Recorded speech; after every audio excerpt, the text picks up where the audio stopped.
Hello दर्शक मित्रों, राष्ट्र प्रथम में आप सभी का स्वागत है। मैं तपस्वी आचार्य एक नया बुलेटिन लेके आपके साथ आया हूं जिसका नाम है समाचार का सच। इस न्यूज़ बुलेटिन में मैं आपको दिखाऊंगे देश के सबसे बड़े स्टेट्स के कुछ प्रमुख न्यूज़ और उसके साथ ही साथ प्रमुख घटनाएं।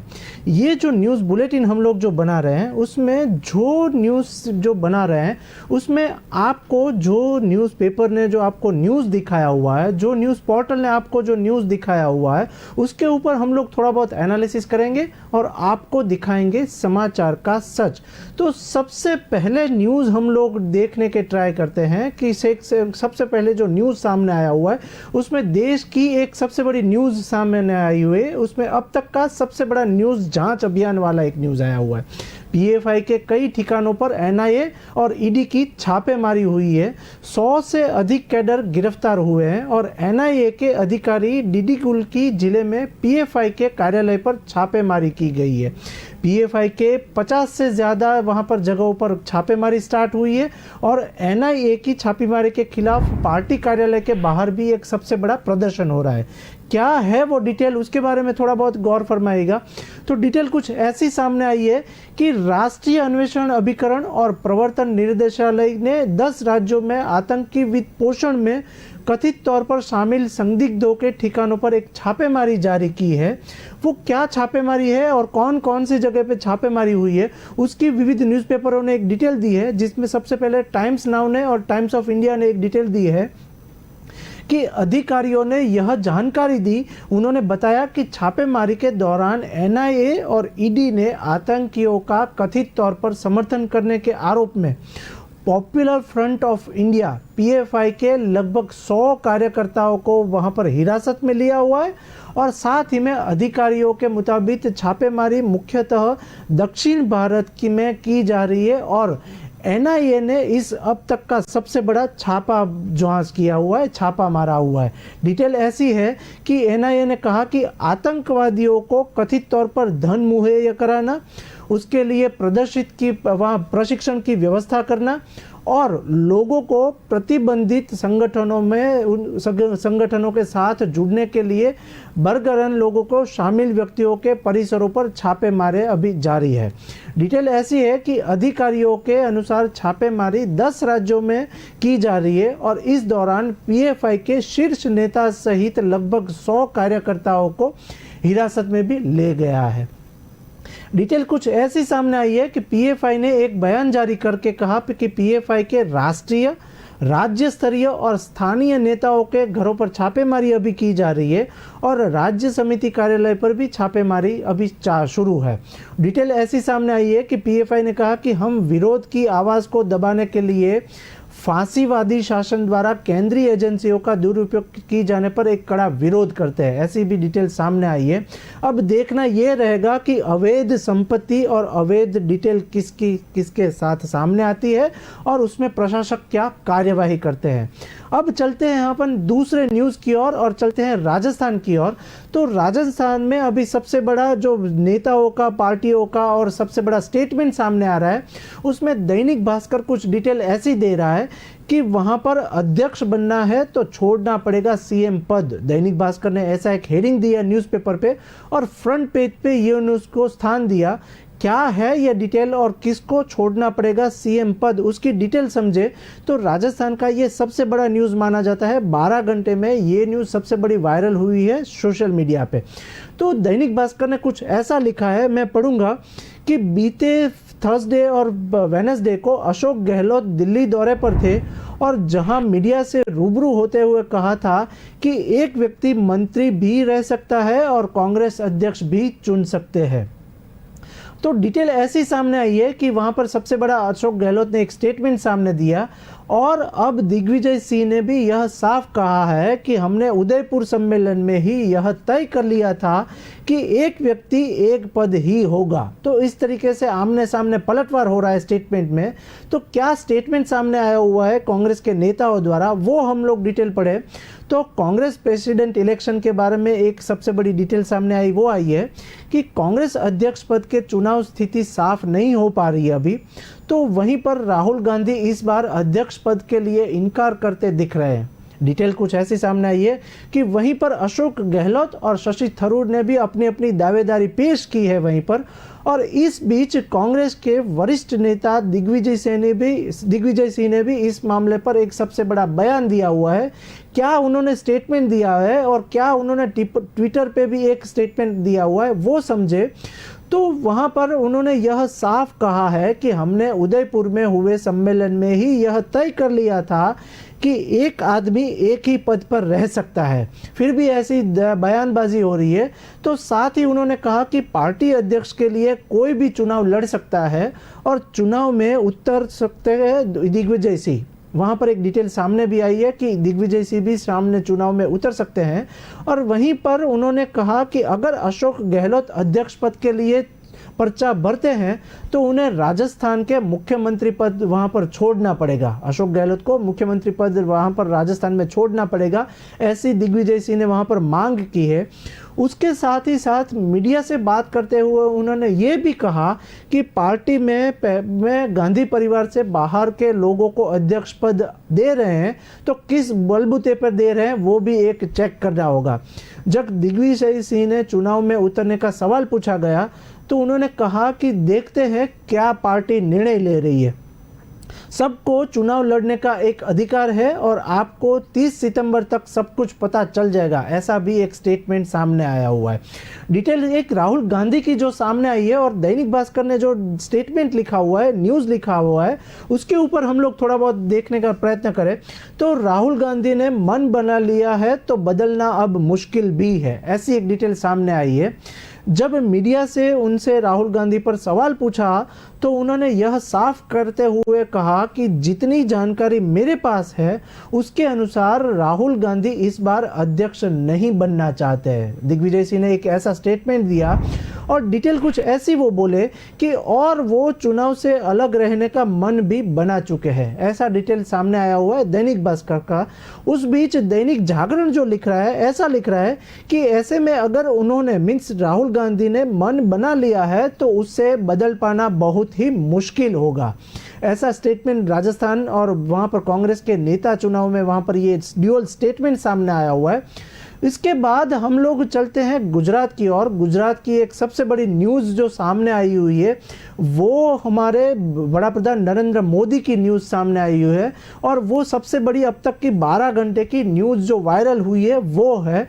तो गुजरात की न्यूज़ हम लोग गुजरात समाचार और संदेश ने जो लिखा हुआ है वो हम लोग पढ़े तो गुजरात समाचार कुछ ऐसा लिख रहा है कि मोदी का राजनीतिक करियर खत्म करने की एक साजिश चल रही थी, उसमें तीस्ता सेतलवाड़ का बहुत ही बड़ा हाथ है। साथ ही में श्री कुमार और संजीव भट्ट के विरुद्ध आरोप पत्र दाखिल किया गया है। वो अब तक की 12 घंटे की सबसे बड़ी न्यूज़ मानी जाती है गुजरात के लिए। गुजरात में एक चार्जशीट अगेंस्ट तीस्ता सेतलवाड़, ऐसा एक स्टेटमेंट सामने आया, ऐसी एक न्यूज़ बनी है। वो विविध न्यूज़पेपरों ने किस तरीके से लिखी हुई है और आपको दिखाई हुई है वो मैं पढ़ूं तो वहीं पर गुजरात समाचार और संदेश ऐसा लिख रहे हैं कि चार्जशीट अगेंस्ट तीस्ता सेतलवाड़, ऐसा एक वहां पर उन लोगों ने हेडिंग दिया हुआ है विविध न्यूज़पेपरों ने। तो डिटेल आगे ऐसी है कि गुजरात दंगों से जुड़े मामलों में फर्जी दस्तावेज बनाकर तत्कालीन मुख्यमंत्री नरेंद्र मोदी की राजनीतिक पारी खत्म करना और उन्हें फांसी तक सजा दिलाना चाहती थी तीस्ता सेतलवाड़, ऐसा उन्होंने हेडिंग बनाया हुआ है। आगे डिटेल समझे क्योंकि ये सबसे बड़ा मामला माना जाता है, सबसे बड़ा न्यूज़ माना जाता है गुजरात के लिए और पूरे देश के लिए, क्योंकि ये जो न्यूज़ है वो पूरा का पूरा गौर कर रहा है मुख्यमंत्री नरेंद्र मोदी के लिए। डिटेल ऐसी है कि इसके लिए वह अपने 2 करीबी तत्कालीन IPS अधिकारी RB श्रीकुमार और संजीव भट्ट के साथ मिलकर फर्जी सबूत तैयार कर रही थी और वह तत्कालीन नेता प्रतिपक्ष, एक गैर सरकारी संगठन NGO कार्यकर्ता और दिल्ली के पत्रकारों के भी संपर्क में थी। ये तीनों लोग दिल्ली के पत्रकार के संपर्क में थे, ऐसा लिख रहे हैं न्यूज़पेपर। आगे दिव्य भास्कर जो डिटेल लिख रहा है वो कुछ ऐसा है की मदद लेती थी तीस्ता सेतलवाड़, ऐसा एक स्टेटमेंट सामने दिया हुआ है। वो 6300 पेज का एक जो पत्र वहां पर कोर्ट को रखा गया, उसमें 3 सबसे बड़े नाम जो आ रहे हैं वो तीस्ता सेतलवाड़, संजीव भट्ट और श्री कुमार का नाम सामने आ रहा है। डिटेल कुछ न्यूज़पेपर ऐसा लिख रहे हैं कि इसमें तीस्ता, श्री कुमार और भट्ट को आरोपी बनाया गया है और इसमें 90 गवाहों से पूछताछ की गई, जिसमें कांग्रेस के राज्यसभा के सदस्य शक्ति सिंह गोहिल, पूर्व आईपीएस एवं अधिक वहाँ पर राहुल शर्मा की भी वहाँ पर शामिलगिरी हो सकती है। और तीस्ता सेतलवाड़ फर्जी दस्तावेजों की सरकारी दस्तावेजों के रूप में आधिकारिक एंट्री के लिए वहां पर अपने करीबी आईपीएस अधिकारी श्री कुमार एवं संजीव भट्ट की मदद लेती थी, ऐसी एक स्टेटमेंट और ऐसा एक गुना भी सामने आया हुआ है। दंगा पीड़ित को धमकाते थे और दंगा पीड़ितों से अलग अलग स्टेटमेंट भी लिखवाते थे, ऐसा एक न्यूज़पेपर लिख रहा है। वो क्या लिख रहा है न्यूज़पेपर वो समझे तो एसआईटी ने कहा कि श्री कुमार और संजीव भट्ट दंगा पीड़ितों को शपथ पत्र को सरकारी दस्तावेजों के रूप में पुष्टि कराते थे और अगर कोई दंगा पीड़ित शपथ पत्र देने से आनाकानी करता है तो उसको अपहरण करके और धमकाने के तथा उसे तीस्ता की बात मान लेने के लिए दबाव डाला जाता था। वो क्या दबाव था और क्या दबाव देते थे वहाँ पर स्टेटमेंट लिखवाने के लिए, तो ऐसा कुछ स्टेटमेंट सामने आया हुआ है कि पीड़ितों से यह भी कहा जाता था कि अगर वे दस्तावेज बनाने से मना करेंगे तो मुस्लिम समुदाय के दूसरे लोग जो है उनके दुश्मन हो जाएंगे, ऐसा उनके ऊपर दबाव डाला जाता था और धमकी भी दी जाती थी। डिटेल ऐसी है कि अगर वहाँ पर उन लोगों ने पेपर या उन लोगों को ने ऐसा लिख नहीं दिया तो वहाँ पर बाकी के मुस्लिम समुदाय के दूसरे लोग जो है वो दुश्मन बन जाएंगे, दुश्मन हो जाएंगे और हो सकता है कि वे आतंकियों के निशाने पर भी आ जाए, ऐसी धमकी देती थी तीस्ता सेतलवाड़।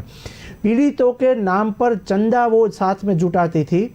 और डिटेल ऐसी एक न्यूज़पेपर ने लिखी है, संदेश न्यूज़पेपर ने, कि अहमदाबाद के शाहपुर स्थित तीस्ता दफ्तर की इसकी कई कारगुनियों के अड्डा बन गया था। वहाँ पर काफ़ी सारे कागजात जमा होते थे और यहाँ तीस्ता और उनके साथ ही गुजरात सरकार तत्कालीन मुख्यमंत्री नरेंद्र मोदी एवं गुजरात को बदनाम करने की साजिश रचे हुए थे।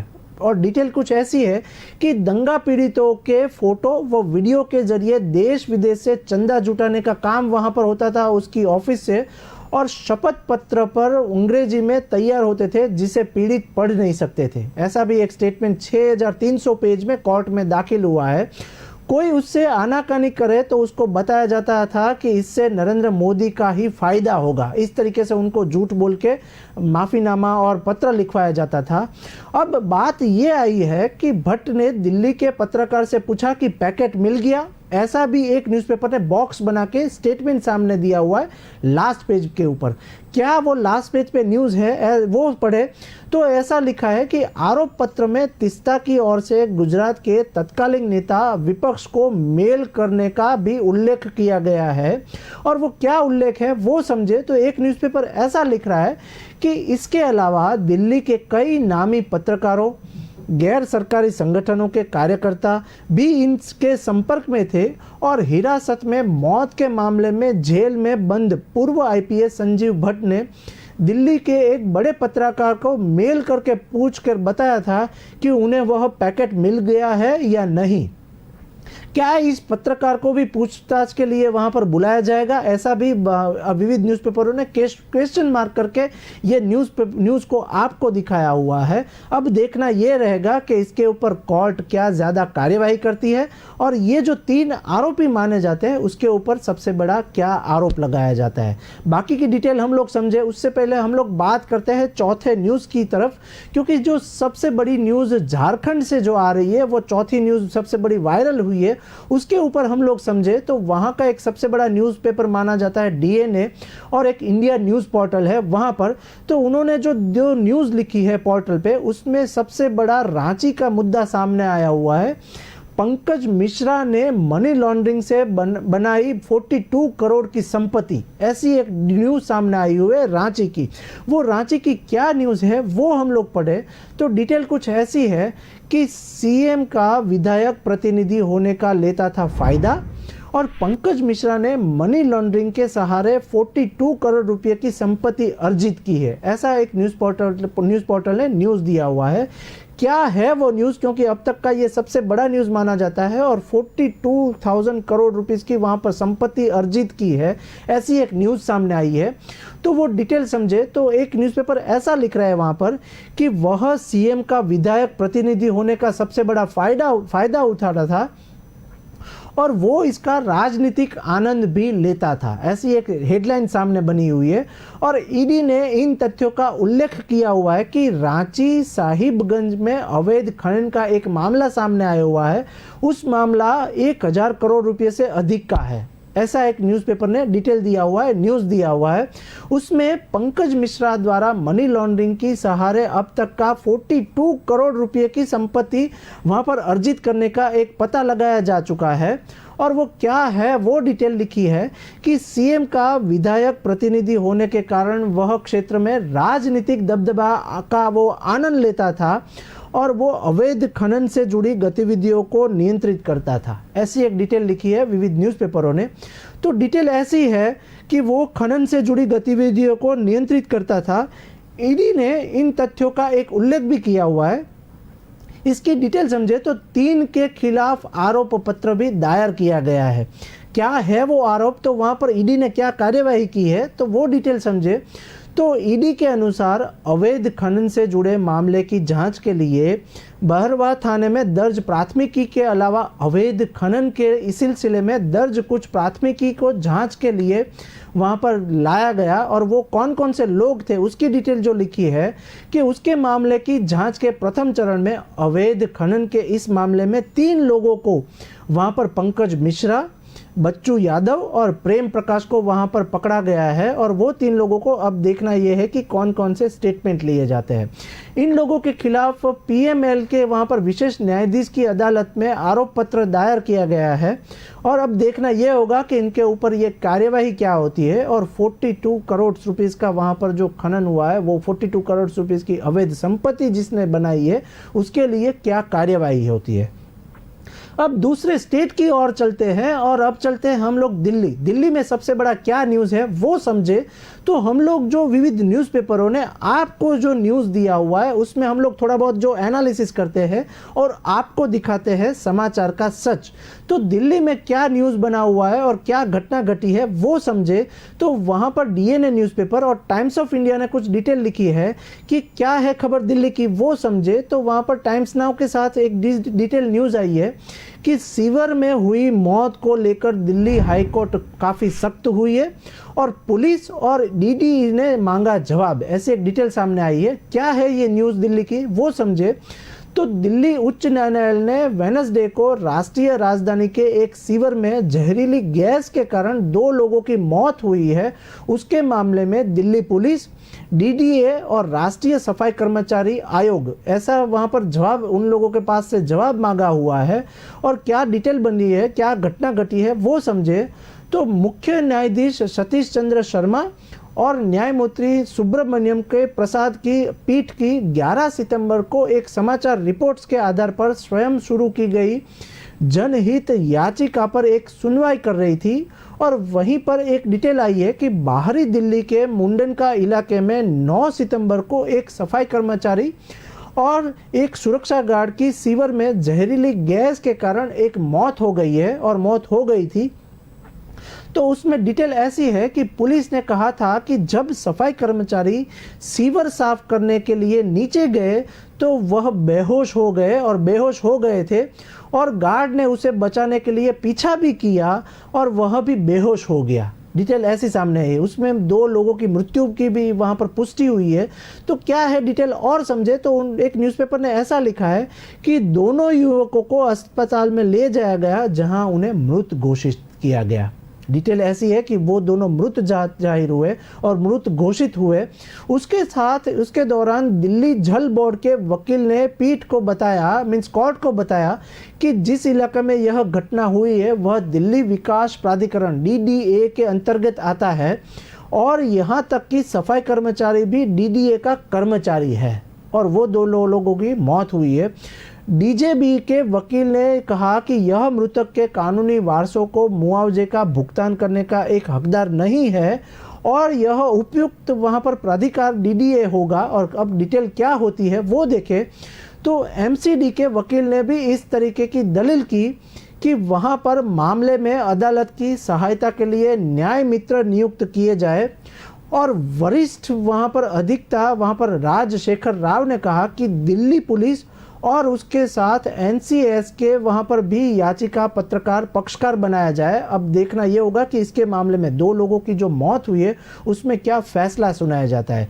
उसके बाद पीठ ने डीडीए, दिल्ली पुलिस और एनसीएस को वहां पर नोटिस जारी किया और मामले को आगे सुनवाई के लिए 27 सितंबर को वहां पर सूचीबद्ध किया जाता है कि डिटेल भरो और तात्कालिक इस पे अमल करो। अब देखना यह होगा कि इसके आगे दिल्ली सरकार क्या फैसला ले रही है। अब बात करते हैं 5वें सबसे बड़े न्यूज की ओर और हम लोग चलते हैं बिहार की तरफ। बिहार में अभी क्या घटना घटी है और क्या न्यूज सामने आया हुआ है वो हम लोग देखें तो वहां पर दैनिक भास्कर और दैनिक जागरण का सबसे बड़ा न्यूज़पेपर का दबदबा है। वहां पर उन लोगों ने क्या फ्रंट पेज पे न्यूज दिया हुआ है वो हम लोग पढ़े बिहार के बारे में। तो बिहार में कुछ ऐसी मामला हुआ है कि विपक्ष को एकजुट करने की कवायद, ऐसा उन लोगों ने हेडिंग दिया हुआ है न्यूज़पेपर ने। वहां पर सोनिया को मना पाएंगे लालू प्रसाद यादव, ऐसा एक क्वेश्चन मार्क सामने आया हुआ है। डिटेल ऐसी सामने आई है और न्यूज़पेपर की वहां पर न्यूज़ की डिटेल समझे और पढ़े तो डिटेल ऐसी है कि राजदा अध्यक्ष लालू प्रसाद ने बुधवार को मींस वेडनेसडे को कहा कि वह बिहार के मुख्यमंत्री नीतीश कुमार के साथ 2024 के लोकसभा चुनावों से पहले सभी प्रमुख गैर भाजपा दलों का एकजुट करने के प्रयास में जल्द ही दिल्ली में कांग्रेस की अंतरिम अध्यक्ष सोनिया गांधी से मुलाकात करेंगे। और लालू के इस बयान के बाद अब की सबकी निगाहें उनकी मुलाकात पर टिकी हुई है। वहां पर लालू प्रसाद यादव सोनिया गांधी को क्या स्टेटमेंट देंगे और क्या जवाब लेंगे वो एक डिटेल सबसे बड़ी गौर फरमाई। और डिटेल कुछ ऐसी आई है कि वो सबसे पहले मुलाकात करेंगे सोनिया गांधी से। उन्होंने दावा किया है कि लोगों को परेशान कर रहा है वास्तविक मुद्दों को छिपाने के लिए भाजपा समाज में सांप्रदायिक सौहार्द का बिगाड़ना चाहती है।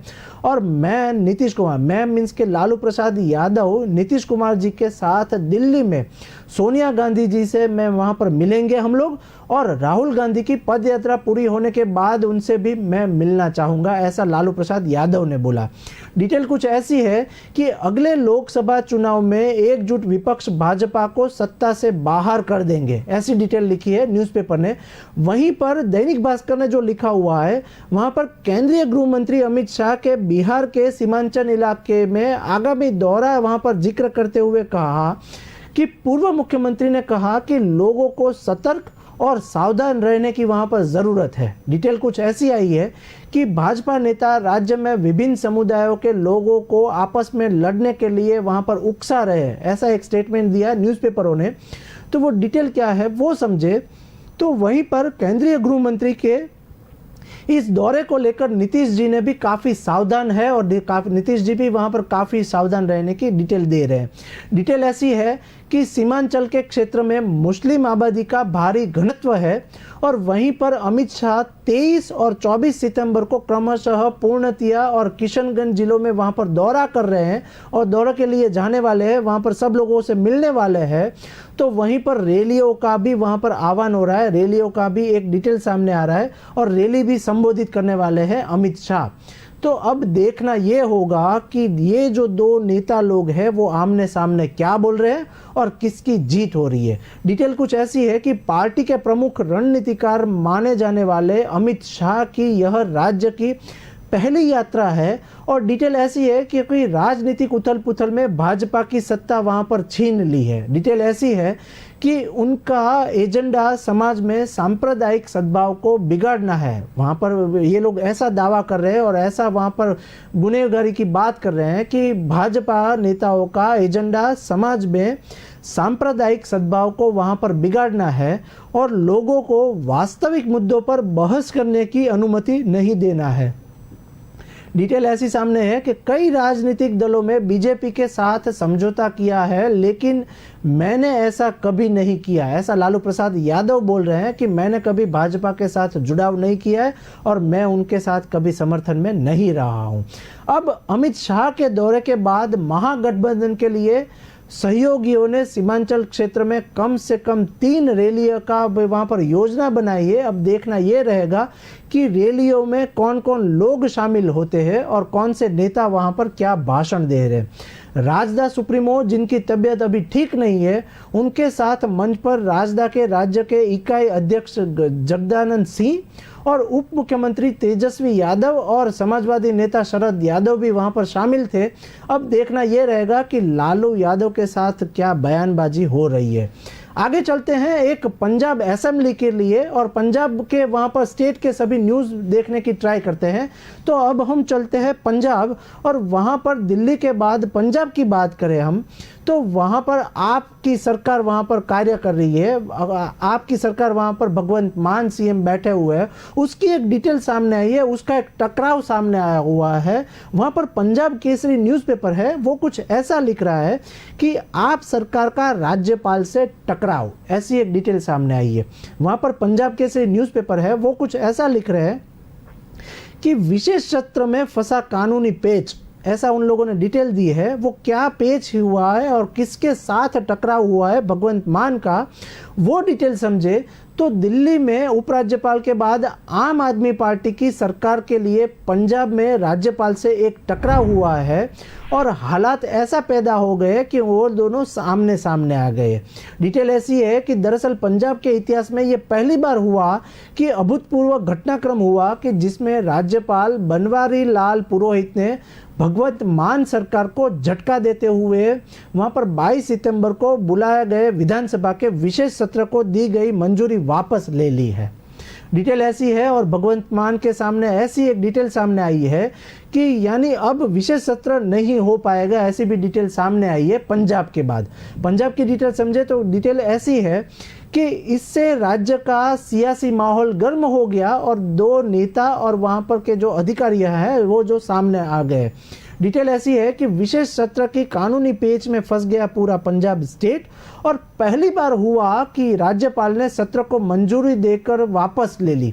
अब बढ़ेगा और टकराव। डिटेल क्या है वो समझे, क्योंकि पंजाब में ये सबसे बड़ा मुद्दा माना जाता है।